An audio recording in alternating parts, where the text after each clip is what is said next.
Muy bien, muy bien. Pues vamos a compartir la palabra y le voy a pedir que me acompañe a Lucas capítulo 17. Vamos a ver dos porciones de Lucas y una porción de Marcos, pero quisiéramos empezar en Lucas capítulo 17, versículo 5. Es una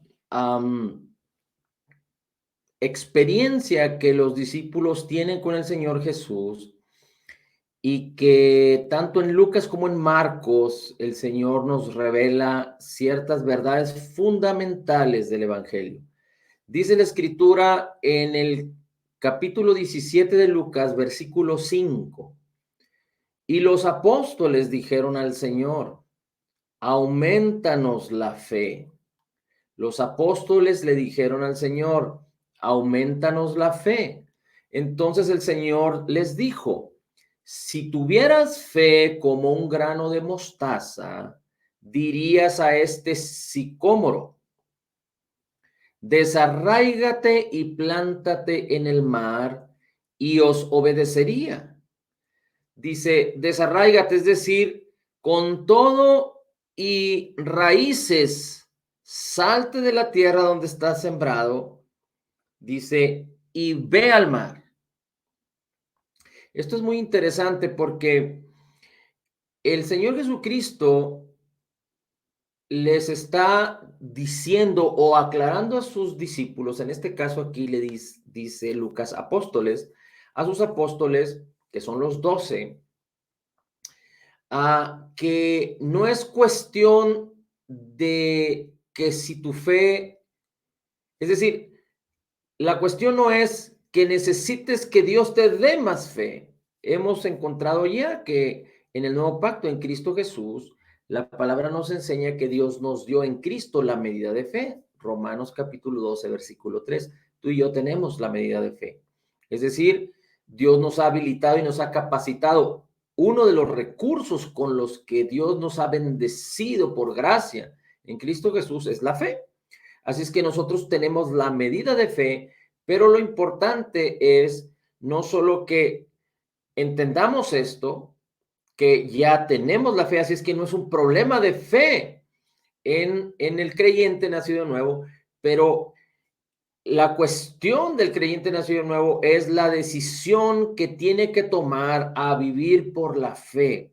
Recuerde que el apóstol Pablo en Romanos 1 nos dice que en el Evangelio la justicia de Dios se revela por fe y para fe. Por lo tanto, la Biblia declara que el justo debe de vivir por la fe. El justo por la fe vivirá, dice la Escritura. Así es que el nuevo creyente tiene que tomar una decisión o caminar en la fe o caminar en la incredulidad. No hay medias tazas. Sabemos que cuando la fe está queriendo tener ejercicio en nuestras vidas y hay incredulidad también, entonces la incredulidad se opone a la fe y entonces permanecemos estáticos, es decir, no podremos dar fruto de lo que Dios nos ha concedido por gracia en Cristo Jesús. Pero aquí particularmente el Señor Jesucristo les dice, no se trata de que tengas más fe, se trata de que pongas en ejercicio la fe que tienes. Y si tu fe es del tamaño de un grano de mostaza, lo cual es muy pequeña, dice la Escritura, le dirías a este sicómoro, desarráigate y siémbrate en el mar y plántate en el mar, y lo haría. Ahora es muy interesante saber esto porque aquí está hablando de un árbol y este árbol está hablando de ese árbol con todo y raíces.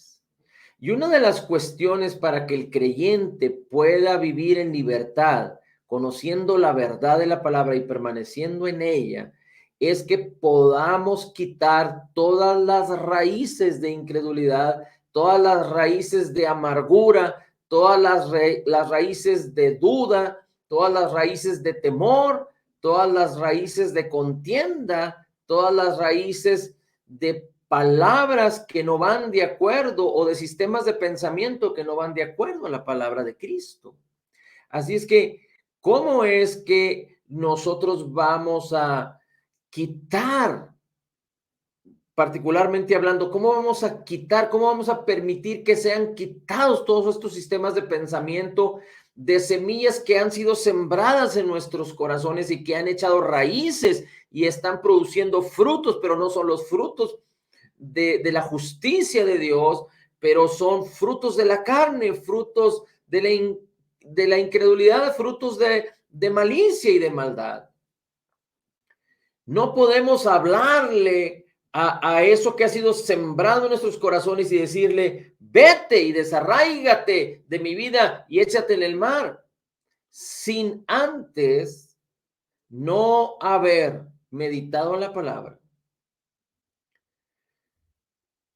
creído la palabra, haberla oído, haberla puesto delante de nuestros ojos, en nuestra boca, en nuestros oídos, para que renueve nuestras mentes y sea concebida en el corazón tantas veces como sea necesario hasta que la palabra sea concebida, y cuando eres atrapado y convicto, concibes en tu corazón, imaginas en tu corazón la bendición de la palabra, entonces es que la fe está lista para actuar.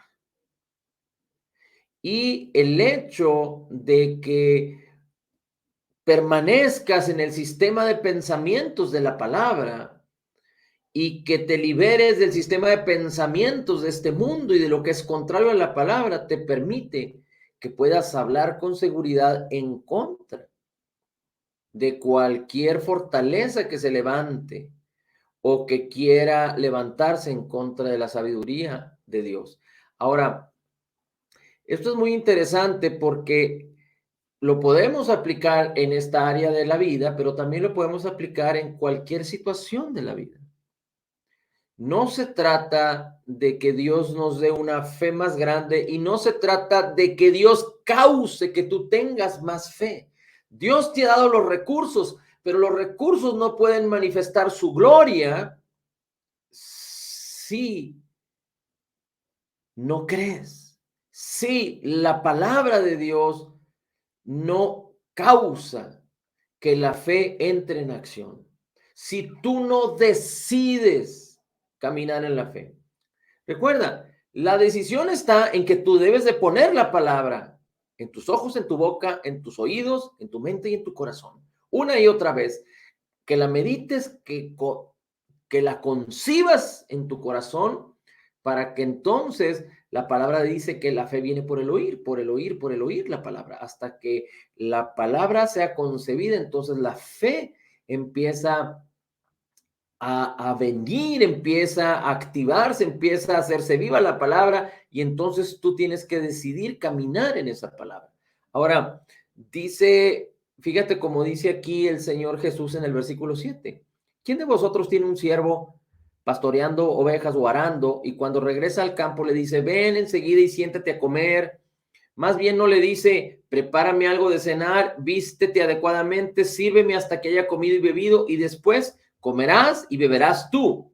¿Acaso le da gracias al siervo porque hizo lo que se le ordenó? Si es un siervo, no.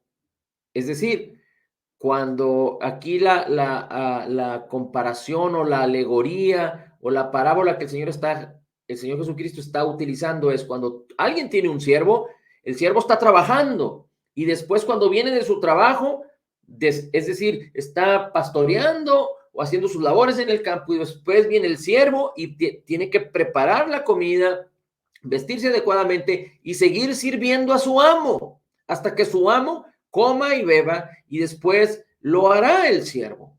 El amo jamás va a poner al siervo, y no se trata de una cuestión de derechos humanos, sino se trata de una cuestión de autoridad, de entendimiento de cómo son las cosas. Y el Señor Jesucristo dice estas palabras porque cuando la fe opera a favor de los que creen, cuando el hombre decide caminar en la fe, cuando el hombre decide obedecer a la palabra, obedecer a la fe y caminar en la fe, entonces la fe viene a ser como un siervo para ti. La fe va a hacer todo lo que se requiere de acuerdo a la palabra.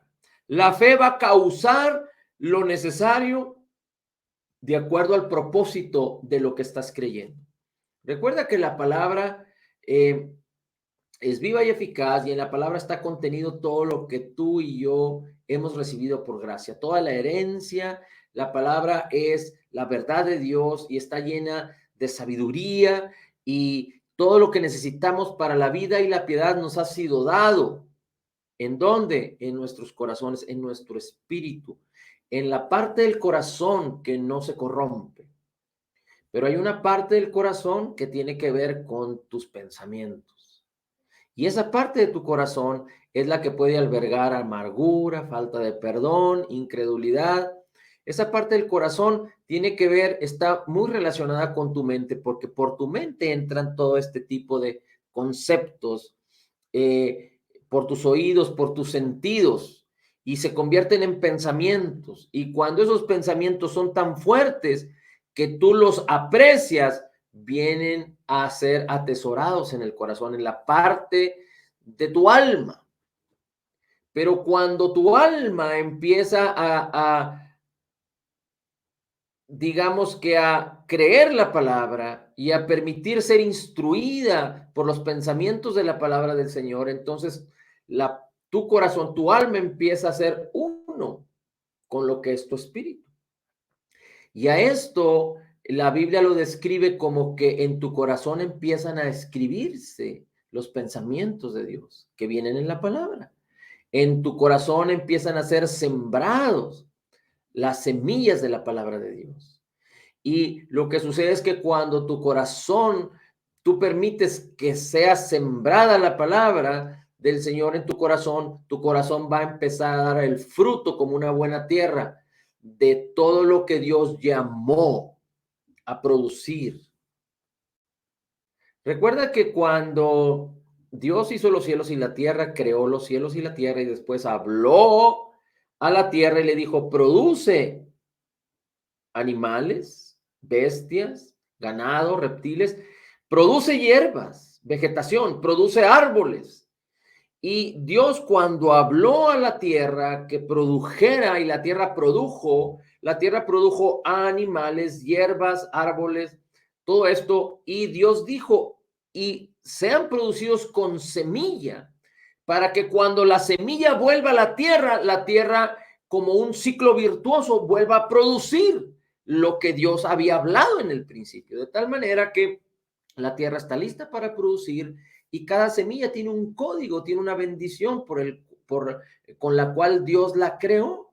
Entonces la palabra es como una semilla, y la palabra tiene virtud, tiene vida. Así es que cuando la palabra es sembrada en el corazón, no en la parte del alma que está corrompida, no en la parte del alma que está llena de incredulidad o llena de maldad. Recuerda que dice la escritura que el corazón del hombre es engañoso.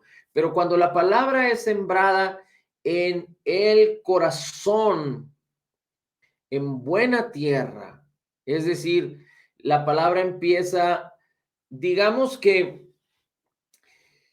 buena tierra tiene que ver con entender la palabra, creer la palabra y conocer la palabra. Buena tierra tiene que ver con que no haya afanes, que no haya otras prioridades más que las prioridades que el Señor nos da, que es Él, su vida y su palabra, el reino de Dios y su justicia. Buena tierra es que no haya un corazón endurecido, como dice la escritura, que hay un tipo de tierra que tiene pedregales.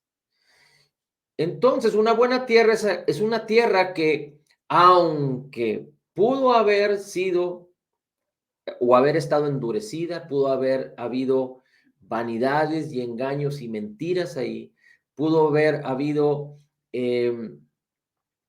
digamos que un corazón endurecido, pero cuando se convierte en buena tierra es que esto ha dejado de ser, es decir, digamos que ha pasado, ya no es parte de, y la buena tierra está libre de falta de entendimiento, la tierra está libre, es decir, la tierra tiene menos.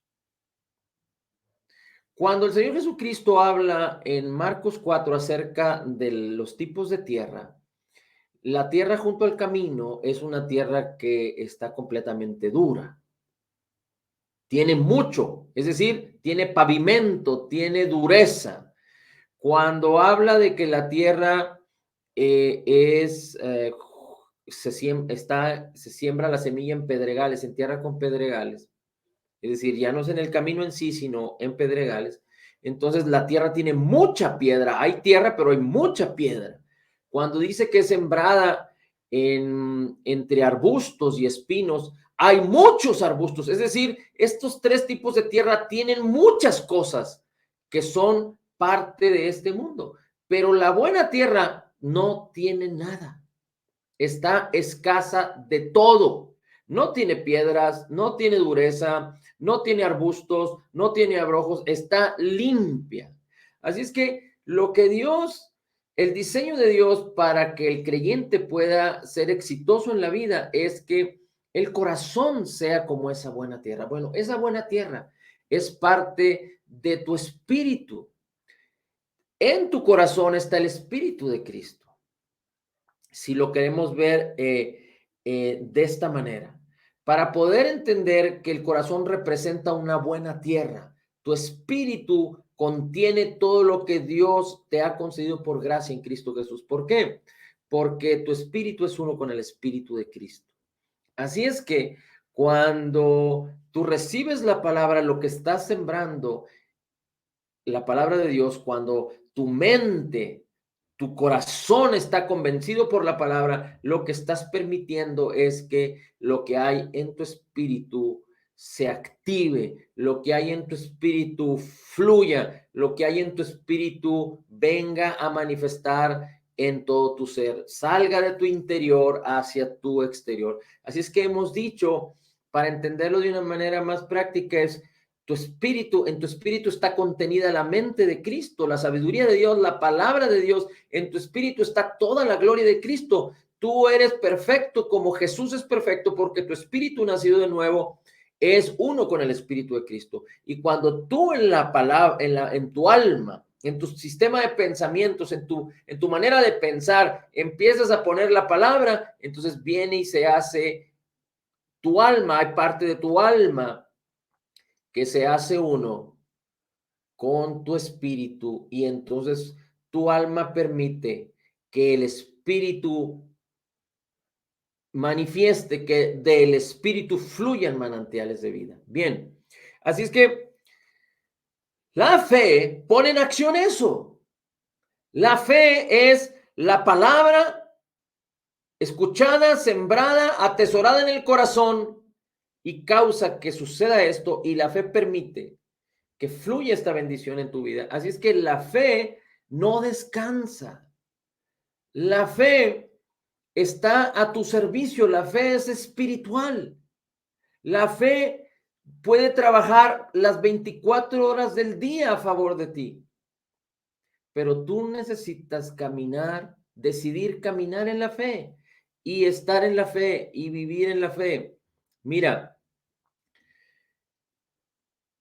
no solo la fe y permanecer en la fe te permite que los sistemas de pensamiento de este mundo no sean abrazados por tu mente y por tu corazón. Es decir, cuando tú te ejercitas en la fe, cuando tú te ejercitas en la fe, cuando tú vives en la fe. Y ahorita vamos a ver por qué sucede así. Cuando tú meditas en la fe, vives en la fe, es decir, las puertas de tu corazón están cerradas a todo lo que no es de acuerdo a la palabra del Señor, a todo lo que no es de acuerdo al corazón de Dios. Por eso la palabra es viva y eficaz y discierne las intenciones y los pensamientos del corazón, dice, y penetra hasta partir el alma y el espíritu, para que tú puedas discernir cualquier ataque, cualquier engaño, cualquier mentira que no es de acuerdo a la palabra. Por eso es importante conocer, entender y creer correctamente la palabra, pero decidir caminar en la fe. Ahora, mira cómo dice Marcos capítulo 11, versículos 21 al 23, porque es una historia muy semejante.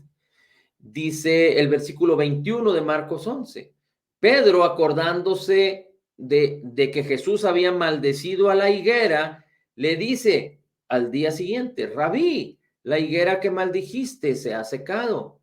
Y Jesús respondió y les dijo: deben tener fe en Dios, tengan fe en Dios.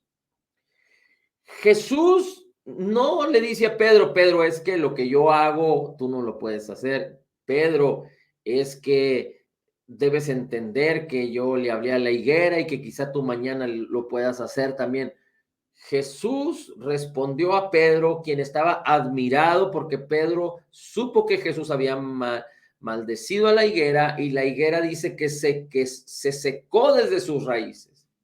Hubo una manifestación de que la higuera estaba seca completamente, no solo sobre la tierra, sino en sus raíces. Quizá las raíces estaban expuestas, quizá había un testimonio de tal sequedad en la higuera que Pedro dice: se ha secado. Y Jesús le dice: asocia esta situación, asocia esta manifestación de su poder con la fe. Y Jesús le dice: tener fe en Dios. En verdad os digo que cualquiera que diga a este monte: quítate y arrójate en el mar, y no dude en su corazón, sino que crea lo que dice que va a suceder, le será concedido. Jesús no utiliza un árbol para que sea desarraigado, como lo leímos en Lucas, pero Jesús utiliza a un monte. La pregunta es: ¿qué es más grande? ¿Qué es más difícil? ¿Mover un árbol o mover un monte? Y Jesús les dice: en verdad os digo que cualquiera que diga a este monte: quítate y arrójate en el mar, y no dude en su corazón, sino que crea lo que dice que va a suceder, le será concedido. Dios te llamó para que decidas por la fe. Dios te llamó para que obedezcas por la fe. Dios no quiere, y el mismo Señor Jesucristo enseña, Dios no quiere que tú decidas por la incredulidad, decidas por la duda. Dios no quiere que tú decidas dudar en el corazón. Dios quiere que decidas creer. La pregunta es, entonces, ¿no creer o tener dudas es una decisión? Pues actuar en la fe es una decisión, porque Dios te dio el recurso de la fe. Dios te da la palabra. Y tú, poniendo la palabra en tus ojos, en tu boca, en tus oídos, de manera continua, meditándola en tu mente y en tu corazón, causarás que la palabra, cuando te acostumbres a ella, cuando ella sea tu vida, cuando la palabra de Cristo sea tu manera de vivir, cuando la palabra de Dios esté tan presente, tan entendida, que sea tan parte de ti, se concibe, y entonces la fe está lista para ponerse en acción. Te voy a poner un ejemplo. Digamos que en algún área de tu vida, tú quieres, en el área de las relaciones, tú quieres tener relaciones sanas, relaciones de éxito, relaciones de fe, es decir, que sean cultivadas y bendecidas por el poder de Dios. Así es que tú decides tener varios versículos de la Escritura que te hablan de las relaciones. Por ejemplo, dice la palabra que debemos de perdonar como Cristo nos perdonó. La Escritura dice que debemos de amar como Cristo nos amó. La Escritura dice que debemos de ser sabios. La Escritura dice que la palabra, por ejemplo, dice la palabra suave es una bendición. La palabra del Señor dice que tenemos que estar agradecidos en todo tiempo. La palabra del Señor dice que debemos de estar alegres y contentos, dice el apóstol Pablo: regocijaos, otra vez digo, regocijaos. La palabra nos enseña que las adversidades están continuamente en un mundo adverso, pero el Señor nos dice, no se turbe vuestro corazón ni tenga miedo. Creed en Dios, creed también en mí. Así es que tú puedes traer muchos versículos que tengan que ver con nutrir las relaciones, restaurar las relaciones, que tus relaciones sean bendecidas, que tú seas una persona que quiere caminar en el perdón y en el amor hacia tus semejantes y que tú quieres no buscar lo tuyo propio, pero que tú quieres buscar lo mejor de los demás, como describe la palabra el amor en 1 Corintios 13, que dice que el amor es paciente, el amor es benigno, el amor no busca lo suyo, no se irrita, el amor nunca dejará de ser.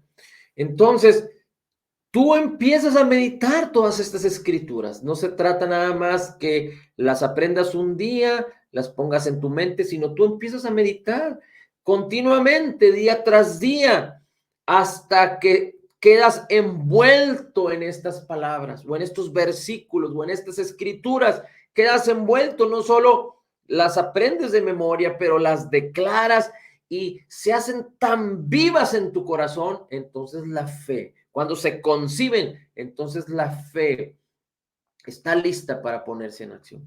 La fe viene cuando tú meditas y cuando llegas a un punto que estás convencido, que estás sumergido, que estás influenciado por estas escrituras, por la palabra viva del Señor. Recuerda que la palabra de Dios es viva y eficaz. Ahora, es muy importante que tú entiendas algo. Esta es la Biblia, pero por sí sola no tiene poder. En la Biblia está contenida la palabra que salió de la boca de Dios. No sé si has visto las historias, las películas, e inclusive hay muchas personas que actúan con mucho misticismo. Yo siempre he compartido que la Biblia necesitas leerla, necesitas usarla, necesitas, si es necesario, escribir en ella, rayar, poner a tus anotaciones, tus apuntes. Y si es una Biblia tan buena, que no la quieras rayar porque está muy bonita, que no quieras escribir en ella y que no quieras que se maltrate, bueno, agarra esa Biblia, ponle en un aparador y consíguete una Biblia que sí puedas usar. Pero hay muchas personas que piensan que el libro en sí tiene poder. Hay muchas personas que honran el libro, honran de tal manera el libro, y no estoy diciendo que hagamos lo que sea con ellos, pero a todos nos ha pasado. Hay Biblias que son tan viejas, tan antiguas ya, que compramos quizá muchos años atrás y que ya perdieron sus pastas, que algunas hojas fueron arrancadas, quizá no se tuvo el cuidado, quizá no se tuvo la dedicación o por un error. Estas Biblias se deterioraron. Pero nadie puede honrar el libro. Sería insensato honrar el libro, pero no honrar la palabra para sembrarla en el corazón. Y hay mucha gente así. Honran el libro, pero no honran por qué Dios diseñó que su palabra fuera escrita para sembrarla, para tener acceso a ella y sembrarla en el corazón. Y hay muchos religiosos, no necesariamente cristianos, pueden profesar ser creyentes cristianos o de la cristiandad, que ven muchas películas y creen que el libro en sí tiene poder. Seguramente usted ha visto películas donde el diablo, los vampiros, y sacan la Biblia y sacan la Biblia para espantar a los espíritus, a los vampiros, a los diablos. Estos son engaños y mentiras. El diablo no le tiene miedo al libro. De hecho, hay quien dice que el mismo diablo ha escrito algunas de las traducciones de la Biblia, porque hay traducciones que están mal hechas, por ejemplo, la de los testigos de Jehová. o algunas traducciones que están presentes en el ámbito cristiano, que han tergiversado, han quitado, han modificado, han escrito tratando de dar un lenguaje más sencillo, pero no han dado el significado correcto de la palabra. Bien, entonces es muy importante que entendamos que cuando somos envueltos en la escritura, en la palabra, en un área de nuestra vida, no podemos querer que en un día, en una semana, en un mes, seamos envueltos en tanta palabra que tenga que ver con todas las áreas de nuestra vida. Es un proceso. Recuerda, la semilla se siembra, sale, empieza a manifestarse, sale el vástago, sale la hoja, sale el fruto y luego el fruto se llena de grano. Es un proceso.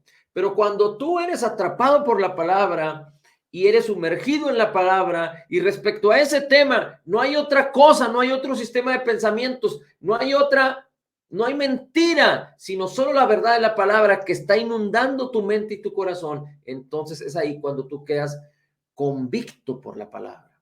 Y la fe es la certeza de lo que se espera, la convicción de lo que no se ve. Entonces la fe está lista, la fe ha venido, la fe está disponible para servirte cuando tú decides que tu fe sea puesta en acción.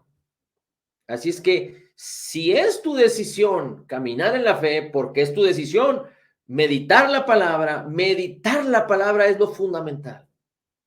Cuando hablamos de poner la palabra en nuestros ojos, en nuestra boca, en nuestros oídos, en nuestra mente y en nuestro corazón, estamos hablando de hacer lo necesario para meditar la palabra, para meditar la palabra. Hay sistemas de estudio de la Biblia, hay sistemas de la lectura de la Biblia, pero déjame decirte que a veces esos sistemas, aunque son, digamos que útiles, no necesariamente son lo que nosotros necesitamos. Porque aunque tú puedes, digamos que proponerte leer la Biblia en 6 meses, en un año, en 2 años, pero el leer la Biblia en un determinado tiempo no necesariamente significa que tú vas a meditar la palabra. Es que tú puedes leer la Biblia sin problema, pero necesitas tomar ciertas áreas de la escritura para meditar la palabra, para que la palabra sea una costumbre en ti. Por eso, en estas reuniones celebramos la cena del Señor, la comunión todos los días. ¿Por qué? Porque queremos que sea parte de nuestra vida, que sea vivo el sacrificio de Jesús en el Calvario, porque lo hacemos de acuerdo a la palabra y el Señor lo enseñó. Pero queremos que sea una parte de nosotros, que nosotros podamos vivir en la fe lo que Cristo nos concedió por gracia. Por eso lo hacemos todos los días. Hay quienes piensan en honra a las maneras y las formas, pero lo que necesitamos es sumergirnos más en la palabra, sumergirnos más en la palabra, sumergirnos más en la palabra, meditar más la palabra y dejar de engañarnos a nosotros mismos, porque es tu decisión dejar a la incredulidad entrar a tu mente y a tu corazón. Si viene un ladrón a tocar a tu casa y se presenta como ladrón, seguramente tú no le vas a abrir la puerta. Inclusive vas a llamar al 911. Sería muy insensato de nuestra parte que alguien de maldad o que alguien con intenciones que quiera dañar nuestra casa, nosotros le abramos la puerta y lo dejemos entrar.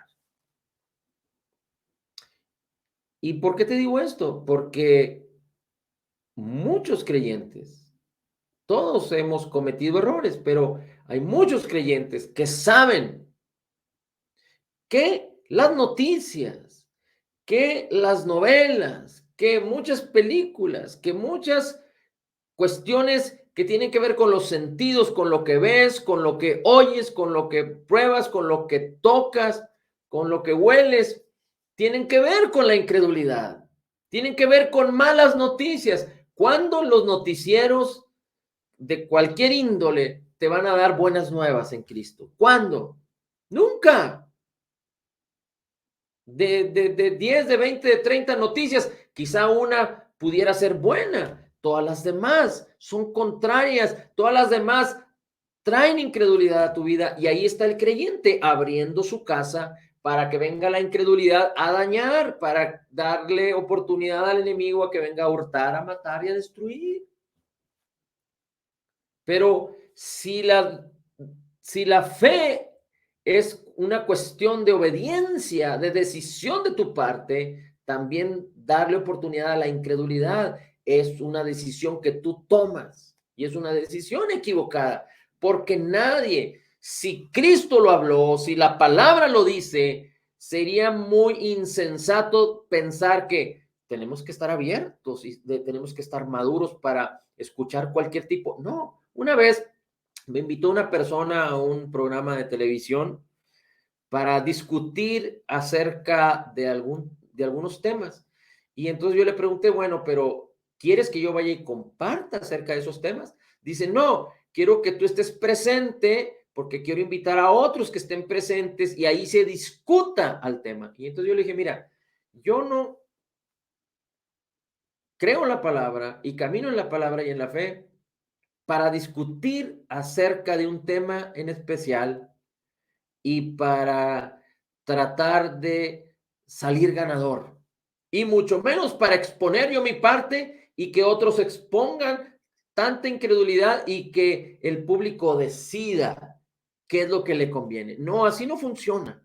No funciona que yo escuche a el Hare Krishna y que escuche a Buda y que escuche a Mahoma y que escuche al Islam y que escuche la religiosidad católica y que escuche al mormonismo y a los testigos de Jehová y a los evangélicos y que yo tome la mejor decisión. No es así. No funciona así. Y así es que yo le dije, no, yo puedo ir a compartir la palabra, a exponer la fe, lo que dice la escritura, y ya, si tú me invitas a un programa para compartir lo que yo creo y lo que yo he aprendido y lo que yo sé, de acuerdo a la escritura, lo que dice la Biblia, con gusto puedo ir, pero yo no voy a ir a discutir, a que la palabra sea expuesta en conjunto de una serie de incredulidades para que el público decida qué es lo correcto, qué es lo incorrecto. Así es que nosotros no debemos darnos el lujo de exponer nuestras vidas a tantas cosas, porque entonces nuestro corazón y nuestra mente van a naufragar. Bien, así es que habiendo dicho esto, habiendo dicho esta exhortación, dice el Señor Jesucristo, en verdad os digo que cualquiera que diga a este monte, quítate y arrójate en el mar, y no dude en el corazón. Recuerda, si tú dudas, es porque tú decidiste dejar a la incredulidad entrar a tu vida. Si tú dudas, es porque decidiste dejar a la incredulidad entrar a tu vida. O, si tú dudas, es porque no has meditado lo suficientemente en la palabra, de tal manera que tus pensamientos equivocados sean reescritos, que tu mente cambie de manera de pensar. Una vez más, si tú dudas, si el creyente duda, es porque ha permitido entrar a la incredulidad a su vida. O la incredulidad ha sido tal en su vida que cuando viene la palabra de fe no ha meditado lo suficientemente la palabra para que su pensamiento en esa área sea renovado, que la palabra reescriba tu manera de pensar y entonces tú puedas vivir solo por la palabra. Por eso el apóstol Pablo dice, para mí el vivir es Cristo y el morir ganancia. Yo vivo solo para Cristo. Por eso a veces dicen, no es que solo los escogidos o solo los que son muy devotos. No, esto es para todo creyente, es por el beneficio tuyo y de tu familia, es el beneficio del evangelio y tú fuiste llamado con un propósito. Ok, entonces, si no dudas, le puedes decir a este monte, quítate y échate en el mar y lo que dices te será hecho. no por tu poder, pero por el poder de la palabra de Dios, por la autoridad que Cristo nos ha concedido por gracia. Así es que cuando el Señor Jesucristo está diciendo, si tú le dijeres a ese monte, es que tú estás poniendo en acción la fe, tú tienes la fe y estás poniendo la acción en acción la fe. No estás declarando para ser renovado, no. Aquí la fe ya está siendo puesta en acción. Es muy importante que entendamos, aquí la fe está siendo puesta en acción y es lo que el Señor nos llamó a vivir. Y termino con esta historia que viene también en Lucas 17 y qué extraordinario es el Señor cuando permite que en el mismo capítulo de Lucas se describa una experiencia tan interesante. Y este es un tip con el cual quiero cerrar. Dice aquí la escritura en el versículo 11. Y aconteció que mientras Jesús iba camino de Jerusalén, es decir, después de que el Señor Jesús les habló las cosas respecto a que del siervo que viene y te sirve y hasta que acabe de servirte, el que ya coma y beba, sino hablando acerca de la fe y que la fe siempre está disponible para ti. Dice entonces, en el versículo 11 dice, entonces aconteció que el Señor Jesucristo iba camino a Jerusalén, entre Samaria y Galilea pasó, y al entrar en cierta aldea le salieron al encuentro 10 leprosos que se pararon a distancia, 10 leprosos. El número 10 es número de mandamiento, recuerde, los 10 mandamientos de Moisés. Había 10 leprosos. Alzaron la voz diciendo, Jesús Maestro, ten misericordia de nosotros. Cuando él los vio, les dijo, id y mostraos al sacerdote. Y sucedió que cuando iban a mostrarse al sacerdote, quedaron limpios. ¿Por qué Jesús les dice esto? Porque en la ley de Moisés, cuando alguien tenía lepra, era sacado del campamento y cuando la lepra se iba, es decir, ellos quedaban limpios de la lepra, tenían que mostrarse al sacerdote y el sacerdote tenía que validar, verificar que habían quedado limpios para ser aceptados otra vez en el campamento. Así es que Jesús les dice, de acuerdo a la ley de Moisés, porque fíjese, eran 10 leprosos y ellos le dicen, Jesús, ten misericordia de nosotros. Y él les dice, vayan y muéstrense al sacerdote. Y cuando ellos iban, es decir, se voltearon quizá para ir en dirección a donde estaba el sacerdote, dice la escritura que quedaron limpios. Ahora, cuando alguien tiene lepra, puede perder parte de sus miembros, puede perder partes de sus dedos, de sus orejas, de las partes que son más sensibles, como las partes que tienen cartílago, su nariz, etcétera. Así es que quedes limpio de la lepra significa que la lepra ya no está en ti, pero quizá perdiste un dedo, quizá perdiste 2 dedos, quizá pudieron haber perdido dedos de los pies, partes de su cuerpo, pero la lepra se fue. Entonces, uno de ellos, al ver que había sido sanado, de los 10, uno de ellos, se volvió glorificando a Dios en alta voz. Inmediatamente se volteó, vio que estaba sanado, se volteó y empezó a glorificar a Dios. ¿Qué significa? Que los otros 9 lo escucharon. Yo me imagino que se detuvieron los 9 y voltearon a ver a este hombre lo que hacía y ellos seguramente se vieron que también estaban limpios. Pero solo este hombre reaccionó de una manera diferente. ¿Y qué fue lo que hizo? Dice la escritura que entonces se volvió glorificando a Dios en alta voz y cayó su rostro a los pies de Jesús dándole gracias. Y dice la escritura, este era samaritano. Posiblemente los otros 9 eran judíos.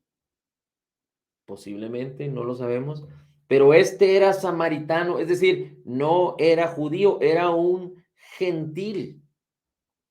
Yo no sé, yo podría imaginar que quizá por eso él no fue junto con los otros 9 porque no se sentía identificado con ellos. Se sentían identificados respecto a que eran leprosos. Y prácticamente la lepra, o ser un leproso, pues iba más allá de cualquier raza. Es decir, si eran judíos o si eran gentiles o si eran de cualquier parte, siendo leprosos, eran rechazados por todos y tenían seguramente, convivían juntos para poder ayudarse los unos a los otros en ese sufrimiento. Pero una vez que quedaron sanos, yo no sé si el samaritano no se sintió en acuerdo con los judíos. Normalmente el Señor Jesús, cuando se refiere a personas, o la escritura se refiere a personas, son judías, aunque dice la escritura que él pasaba entre Samaria y Galilea. Entonces, esos leprosos pudieron haber sido entre judíos y samaritanos. Ahora, aquí la escritura dice, este era un samaritano que regresó glorificando a Dios y se postró ante el Señor Jesús, y Jesús en el 17 dice, respondió, ¿no fueron 10 los que quedaron limpios? ¿Y los otros 9, dónde están? No hubo ninguno que regresara. Ninguno regresó a dar gloria a Dios, dice la escritura. No hubo ninguno que regresara a dar gloria a Dios, excepto este extranjero. Entonces, yo puedo entender que de acuerdo al versículo 18, solo había un extranjero y los demás eran ciudadanos judíos. Así es que dice la escritura, no hubo ninguno que regresara a dar gloria a Dios, sino solo este extranjero. Versículo 19, y Jesús le dijo, levántate, vete, tu fe te ha sanado. Levántate, vete, tu fe te ha sanado. Ahora, esto es algo bien interesante si usted lo puede atrapar.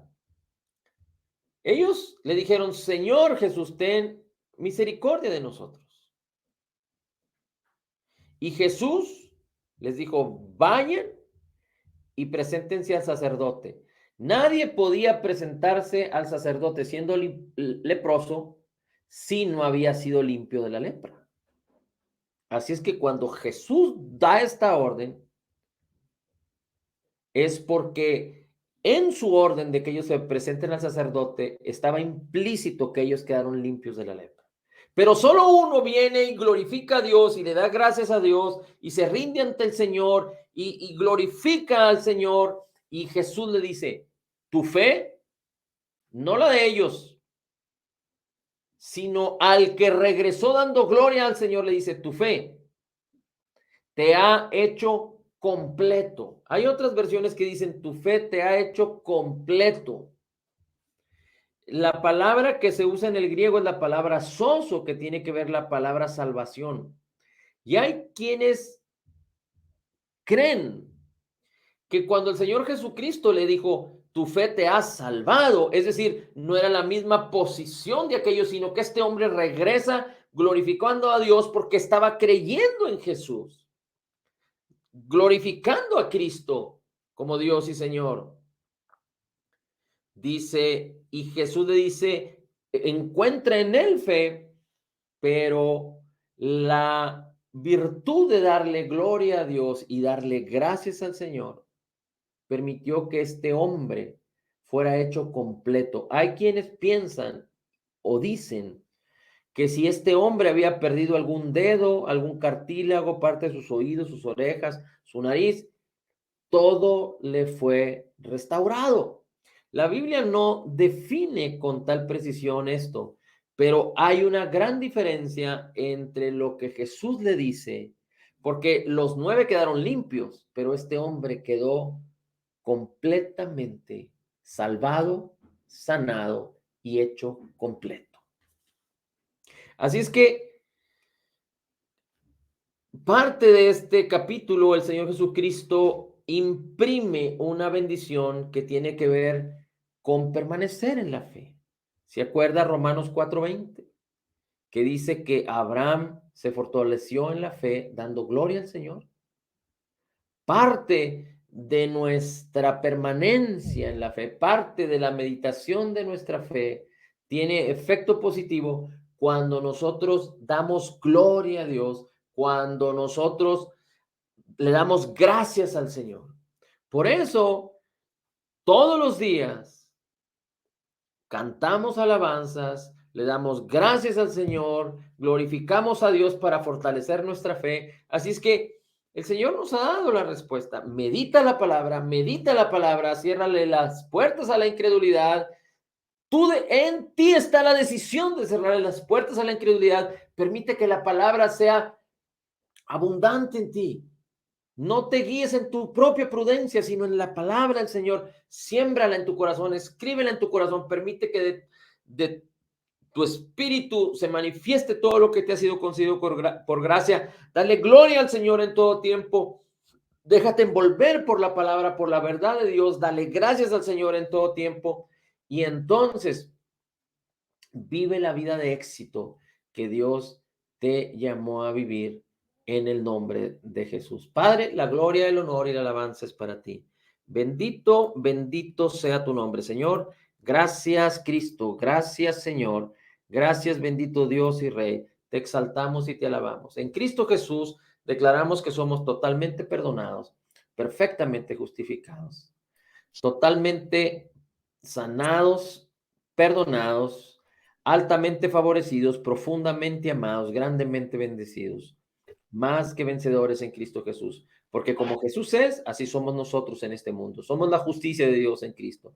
Así es que consideramos necesario recibir en cada momento de tu palabra, Señor, de la abundancia de tu gracia y de la abundancia del regalo de tu justicia, Señor, para en todo momento caminar en la fe y declarar que todo lo podemos en Cristo que nos fortalece. Gracias, Señor Jesús. Amén.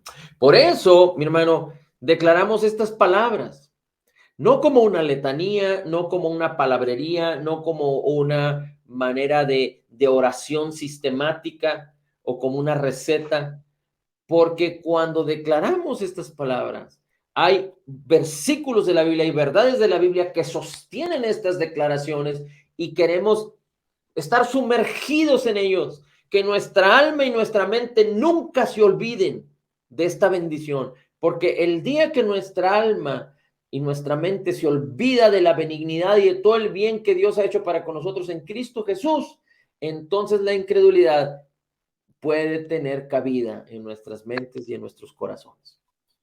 Nos vemos mañana. Bendiciones.